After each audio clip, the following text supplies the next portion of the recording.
नमस्ते कोई एक जापानीज बंदा जो कि इंडिया के अंदर बहुत पॉपुलर था, क्योंकि भाई ये इंडियन मार्केट्स में घूम रहा था, इंडिया के खाने को खा रहा था, इंडिया के कल्चर के बारे में इंडियंस को बता रहा था कि भाई मैं जापानीज बंदा हूँ और मैं इंडिया के कल्चर को बहुत पसंद करता हूँ। आज का वीडियो एक्सपोज करने वाला है इस पूरे सिस्टम को, जहाँ पर भाई बहुत सारे बाहर के लोग जो गोरी चमड़ी वाले लोग होते हैं वो इंडिया के अंदर आते हैं और इंडियंस के बारे में ऐसी चीज़ें बताते हैं जो कि इंडियंस को पहले से मालूम होता है और ऐसे एक्ट करते हैं जैसे कि भाई वो लोग बहुत सरप्राइज है, वो लोग बहुत पसंद कर रहे हैं इंडिया के कल्चर को, इंडिया के ट्रेडिशन को, इंडिया को पसंद कर रहे हैं। बट इन रियलिटी में इनका जो रियल पर्सनैलिटी होता है ना वो बहुत अलग होता है और इसका परफेक्ट एग्जाम्पल है नमस्ते कोई, जिसके बारे में तुम्हें आज की वीडियो में बताने वाला हूँ। नमस्ते कोई एक जापानीज यूट्यूबर है जिसके पास 2.67 मिलियन सब्सक्राइबर्स है। तुमने इसकी शक्ल एक ना एक बार देख रखी होगी, तुमने इसकी वीडियोस देख रखी होगी और तुम इसकी शक्ल देख के सोच रहे हो कि भाई कितना प्यारा सा, क्यूट सा, बहुत ही अच्छा इंसान लग रहा है। बट इन रियलिटी बहुत घटिया इंसान था और इसने इंडियंस के इमोशंस, फीलिंग्स के साथ खेला और अभी और खेलने की कोशिश कर रहा है। आज की वीडियो में तुम्हें मालूम पड़ेगा।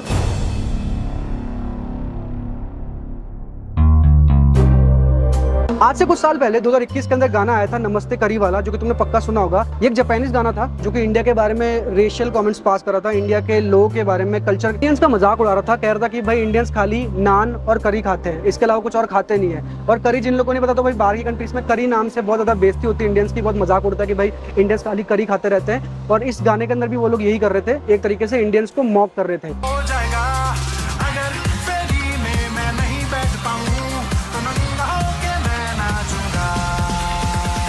और ये बंदा जो नमस्ते कोई था, जो कि भाई इंडिया के अंदर वीडियोस बना रहा था, इंडिया के ऑडियंस को बहुत पसंद कर रही थी, अच्छे खासे सब्सक्राइबर्स ने इंडिया से गेन कर लिए, इंडिया के लोगों को पागल बना के इस बंदे ने सॉन्ग के अंदर काम किया। एक सीन फीचर हुआ इसका, वहां पर एक्टिंग कर रहा था। उसके अलावा इसने इस गाने के अंदर डबिंग भी की और एक तरीके से इस गाने के अंदर काम कर रहा था। मुझे यहाँ प्रतीक्षा करते हुए 2 दिन हो गए, 2 दिन फिर जब लोगों ने इसे कॉल आउट किया कि भाई तू इस गाने के अंदर काम कर रहा है, नमस्ते करी के ऊपर बहुत ज्यादा कंट्रोवर्सी हुई थी, सब लोगों ने इसे कॉल आउट किया, तब इस बंदे ने एक एपोलॉजी वीडियो पोस्ट कर दिया इंटरनेट के ऊपर, बताने के लिए कि भाई कितना मैं शरीफ सा हूँ और मैंने इसमें कुछ किया नहीं। आप सभी से मैं माफी मांगना चाहता हूँ।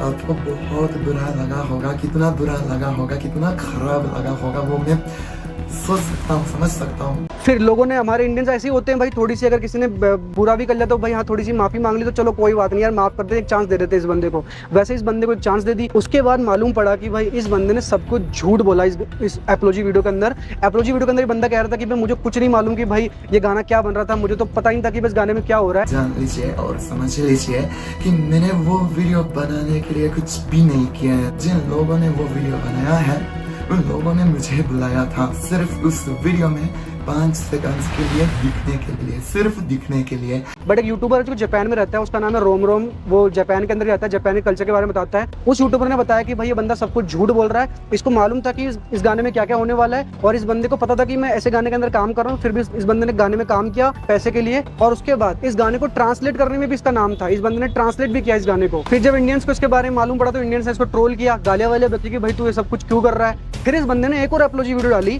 जहां पर ये कहता है कि मुझे मालूम था इस गाने के बारे में, बट मुझसे गलती से सब कुछ हो गया। कुत्ते की शक्ल बनाई, जो प्यारा कुत्ता शक्ल बनाता है ना, वैसी शक्ल बना दी और भीख मांगने लग गया इंडियन से। मुझे मतलब पता नहीं चल रहा था, समझ में नहीं आ रहा था कि उस हालत में मुझे क्या करना होगा, क्या बोलना सही है। और उस मुसीबत का सामना करने के लिए मुझ में बी ऑनेस्ट पर्याप्त हिम्मत नहीं थी। मैं काफी ज्यादा डरपोक हूँ, तो इसलिए उस मुसीबत का सामना नहीं करना चाहा, सिर्फ उस मुसीबत से भाग जाने की कोशिश करने के लिए मैंने झूठ बोला था उस वीडियो में। मगर इंडियंस ने इसको इस बार माफ नहीं किया। इंडियंस ने भाई इस बार गालियां बरसाई, हेट दिया इसको गंदा वाला। भगवान की कृपा से इंडियंस के दिमाग में थोड़ी सी अकल तो आई कि भाई इसकी बातों में आए नहीं वो सेकंड एपोलॉजी के बाद, वरना फर्स्ट वाली एपोलॉजी के बाद तो इसकी बातों में आके इसको सपोर्ट भी करने लग गए होते। अगर उस दूसरे इंडियन यूट्यूबर जो जापान में रहता है उसने अगर बताया नहीं होता इसका सच। अब जब इस भाई को मालूम पड़ा कि भाई इंडिया में तो मुझे प्यार व्यार मिल नहीं रहा, लोग मुझे हेट कर रहे हैं, तो भाई इसने सोचा कि यार इंडिया में वीडियो बनाने का कोई फायदा नहीं है, यहाँ से निकल लेते हैं अपना बोरा बिस्तर बांध के। और 2023 के अंदर इसने एक स्टोरी डाल दी इंस्टाग्राम के ऊपर कि भाई मैं अब से इंडिया के लिए वीडियो बनाऊंगा नहीं, मैं थक चुका हूँ इंडिया से, अब मेरे को नहीं बनाना इंडिया के लिए वीडियो और मैं छोड़ रहा हूँ यूट्यूब। इसने अपनी सारी वीडियोस भी प्राइवेट कर दी थी, बट इंडियंस बीइंग इंडियंस उन लोगों ने इसे कहा कि भाई तू कुछ वीडियोस को पब्लिक कर दे, तब उसने कुछ वीडियोस को पब्लिक कर दिया। बट अब ये बंदा वापस आया है, 2024 के अंदर ये बंदा वापस आया है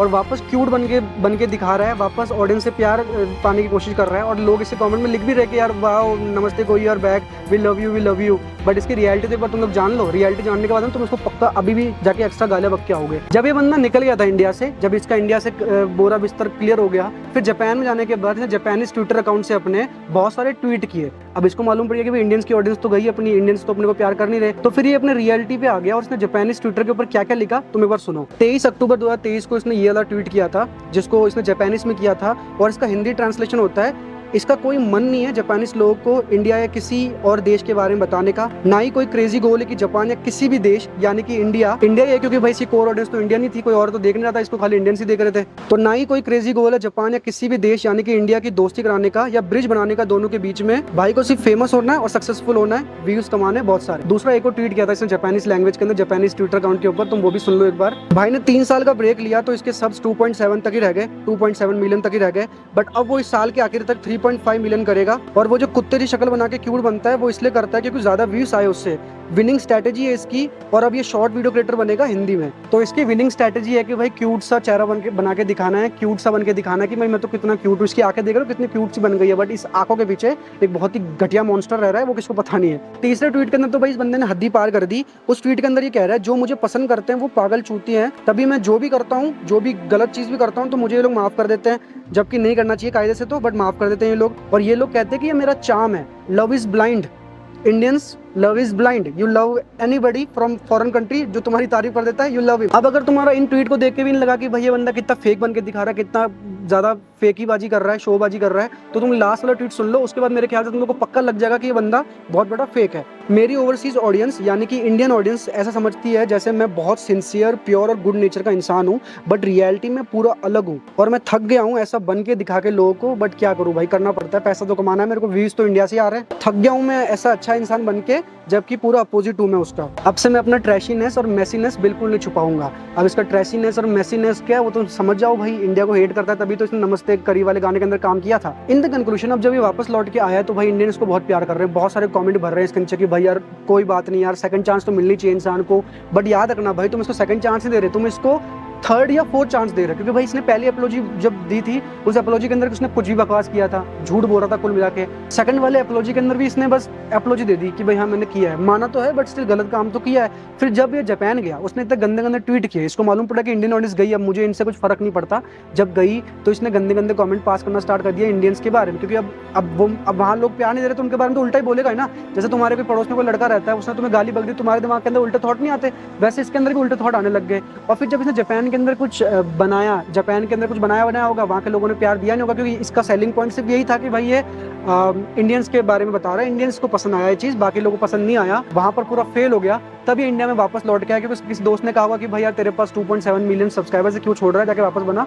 तब ये उठ के वापस आ गया और अब ये वापस ड्रामे कर रहा है। बाकी मुझे इंडियंस से और इंडिया के कल्चर के बारे में कुछ फर्क नहीं पड़ता, they are just a way to gain success. और इंडियंस जो दूसरा चांस देने का सोच रहे हैं मत दो, चाटना बंद करो ऐसे लोगों की। इंडियंस की एक बहुत गंदी आदत है गोरी चमड़ी की चाटने की। अभी मैंने रिसेंटली एक रील देखी थी जहाँ पर एक लड़की अपने पति के साथ घूमने के लिए आई थी, बीच के ऊपर थी वो, इंडियंस ने भाई से पूरा घेर लिया, खासतौर पे इंडियन मर्दों ने, फोटो खींच रहे हैं उसके साथ में, सेल्फियां ले रहे हैं उसके साथ में, वीडियो सेल्फियां निकाल रहे हैं। उसका पति साथ में खड़ा था, उसके पति को कैसा फील हो रहा था उसके बारे में कोई सोच नहीं रहा, भाई खाली फोटोज ले रहे हैं, वीडियोस ले रहे हैं कि भाई एक ऑब्जेक्ट है वो, जबकि इन रियलिटी में ऑब्जेक्ट नहीं, वो फीमेल इसकी रिस्पेक्ट करनी चाहिए। But Indians never respect. वो कोई गोरी चमड़ी लड़की देखते हैं तो सोचते हैं कि भाई हमारे पास चांस है उसका फोटो खींचने का, वीडियो खींचने का। कोई गोरी चमड़ी वाला आदमी दिख गया तो चाटे लग जाएंगे उसकी। भाई मत चाटो, ये जो अपना कॉलोनियल दिमाग है ना, ब्रिटिश के दिमाग की, भाई हमारे कोई ऊपर सुपीरियर है अंग्रेज गोरे, वो दिमाग से निकाल दो। इंडियंस अभी अपने खुद के स्टेज पे पहुंचे हैं तो थोड़ी उसकी इज्जत करना स्टार्ट कर दो, और एक गोरी चमड़ी को चाटना बंद कर दो ना, तुम्हारा यूज कर करके तुम्हारे को ना एक्सप्लॉइट कर करके खत्म कर देंगे पूरा। ये रिएक्शन चैनल जितने भी है ना जो इंग्लिश में रहते हैं और फिर हिंदी मूवीज के ऊपर रिएक्ट करते हैं, तुम्हारे को कुछ प्यार नहीं करते, कुछ पसंद नहीं करते, रियलिटी है ये, मुंह लिख के ले लो मेरे से, कुछ प्यार नहीं करते तुमसे, बस तुम गधे हो जो तुम्हें सपोर्ट करते हो और इनके स्टैंड बन के घूमते हो।